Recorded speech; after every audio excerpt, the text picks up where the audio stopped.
Yes, and it was the goal. It's one of the kind of core values of business is make them dancers, right? So that kind of spurned from these agents parties where they've got kind of people up on the table. But the real meaning behind that is it's not to say that you want every client to, I don't know, do breakdancing. It's like you've got one client that's going to be a breakdancer, one that's going to be a tango dancer, one that's going to be something else. And it's to say that, I guess the analogy behind that is that every client's different. It's finding their right beat,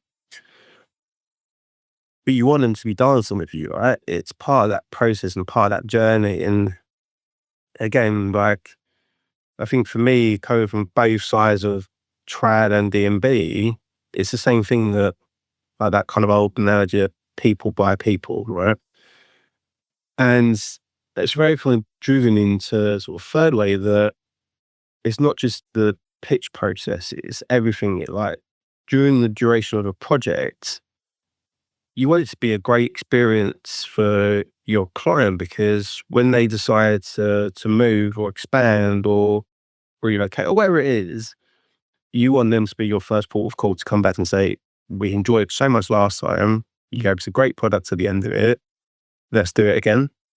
That initial idea of getting clients and agents and whoever else to dance on their table, if they didn't do that, then this one of the core values of Thirdway probably wouldn't exist. It'd probably be under, I'd imagine it'd still be there, but under a completely different guise, where actually I think making them dancers is very much a Thirdway thing. And people that understand Thirdway and the brand and have been to like some of their events would understand it and get it in a heartbeat.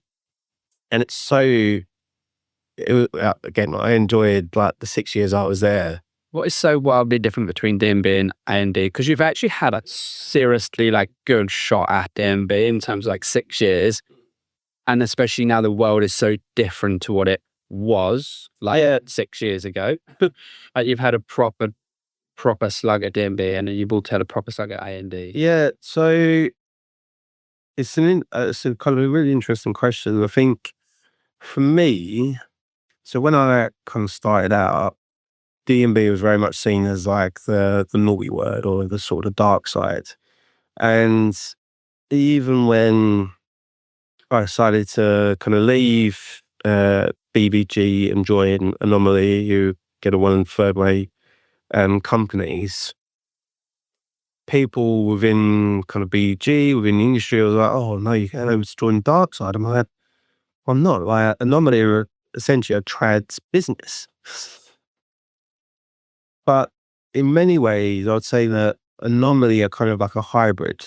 So they have all the processes and stuff that a traditional A&D studio would have, but with the mindset of a D&B company as well. So yeah, Pete Esposito and Liam Spencer, who set up Anomaly, kind of had various conversations with Ben Gillum, you know, a Thirdway prior to setting up what was Thirdway Architecture is now Anomaly.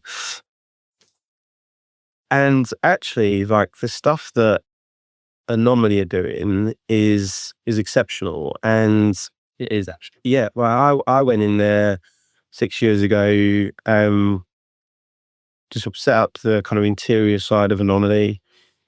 We had a really kind of big project in London that was going to be the springboard for kind of more projects and building the studio up. So it was a 75,000 square foot project. And the whole project and process was looking to kind of flip the sort of Reba stages on its head, to the point where when we did stages 0 to 1, we ended up having this sort of 600 plus page brief document that we created with the client. So that was only like a 6-month period. And then it came to it and it's like, okay, so we've got this document that ticks all the boxes for the real estate team within the client side. But in terms of the end user, so there was 5 brands coming under one roof, moving closer to the core part of the business in London, to their campus in London. So it's like, how do we digest 600 pages worth of information to wider team. So people that we've done our workshops with, we've done kind of surveys with, the whole kind of workplace consultancy for the process. So there was spare space at Moorlands that Thirdway from required, but essentially it was an empty shell. So it was like, why don't we create an exhibition?